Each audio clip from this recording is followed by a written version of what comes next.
আসসালামু আলাইকুম। আজ রান্নার রেসিপিতে অন্য কোনো রান্না নয়, শুধু ভর্তা। তো আজ ভর্তা দিবস পালন করার লক্ষ্যেই কয়েক প্রকার ভর্তা নিয়ে হাজির হয়েছি। তবে শারীরিক অসুস্থতার জন্য তেমন বেশি একটা রকম ভর্তা তৈরি করতে পারিনি।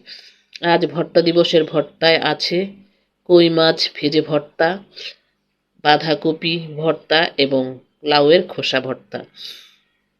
এ- এবং সাথে ধনেপাতা তো আছেই।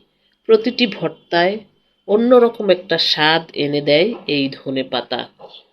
তো আমি তো ভর্তা দিবস পালন করেছি। আপনারা কি ভর্তা দিবস পালন করেছেন?